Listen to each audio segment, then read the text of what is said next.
When I got engaged, I was only 20. Young, yes, but I thought of myself as mature. We set the date quickly, and everyone knew about it almost a year in advance. I asked my sister, my cousin, and 3 lifelong friends to be my bridesmaids. We went to fittings together, we were excited, and even put down deposits for custom-made dresses. Everything was falling into place. Then came August. 3 months before the wedding, my fiancé and I were invited to spend a day on the lake with one of my bridesmaids and her husband. They had a boat and a jet ski, 4 of us in total. It was supposed to be fun. Sun, swimming, and food. We anchored for lunch, and I remember her husband asking, "Did you put the bumper between the boat and the jet ski so they don't smash into each other?" She waved it off, insisting it would be fine. Spoiler, it wasn't. Later we all jumped in to swim. The depth finder on the boat glitched, flashing numbers like 900 feet deep, though the lake wasn't anywhere near that. Strange foreshadowing. By the time we swam back, the boat was taking on water, nose sinking. Panic set in. The ranger towed us toward the ramp, but by then the boat was already half submerged. Her husband went to get the trailer. She went with me to fetch the car. And my fiancé, who didn't even know how to swim, was left behind, alone, in the blistering sun, with a 1-gallon bucket to bail water from a sinking boat. He sat there for an hour, desperately scooping, knowing it was hopeless.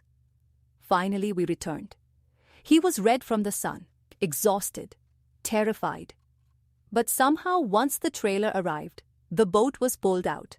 That night, feeling guilty for the stress, we even treated them to dinner. 1 week before my wedding, that same friend pulled out as a bridesmaid. Her reason? Halloween. She claimed it was unfair to plan my wedding on the biggest party night of the year, because she'd already spent $300 on costumes. Costumes mattered more than my wedding, apparently. Then came the real blow. The night before my wedding rehearsal, my mother pulled me aside, holding a letter. It was from her, a venomous handwritten letter addressed to both me and my mom. It said I would never amount to anything, that we would never own a house, that we'd have meaningless jobs, that we'd be terrible parents, that our marriage would fail. And if that wasn't cruel enough, she attached a bill for the damages to her boat, blaming my fiancé for not bailing water fast enough with that tiny bucket. I still walked down the aisle the next day. My husband and I pushed forward, hurt but determined. And then, 24 years passed. Fast forward to a holiday gathering at my house. My brothers came in and said, "Hey, someone's outside asking for you." I stepped out, and there she was, for the first time since that cursed wedding. She smiled like nothing had ever happened, and we made small talk, just surface-level chatter. But inside, I was boiling with memories of that letter. Yet, I didn't have to say anything. I didn't need to, because my life spoke louder than words. I stood there on the porch of the home I own, a master's degree on my wall, a career I built myself. 3 kids, one already graduated college early and teaching full-time.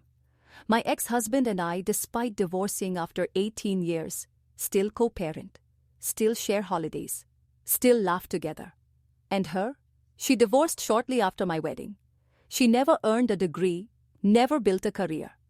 Her teeth were rotting from what looked like drug use, her body frail and gaunt. Life had not been kind. I don't believe in measuring worth by money, degrees, or status. Truly, I don't. But this one time, after that cruel letter, after all the venom she spat when I was just trying to marry the man I loved, I couldn't help but feel the quiet satisfaction of karma. Because while she stood there, with meth mouth and brokenness in her eyes, I didn't need to say, "You were wrong about me." She could see it for herself, and honestly, that was the sweetest revenge of all.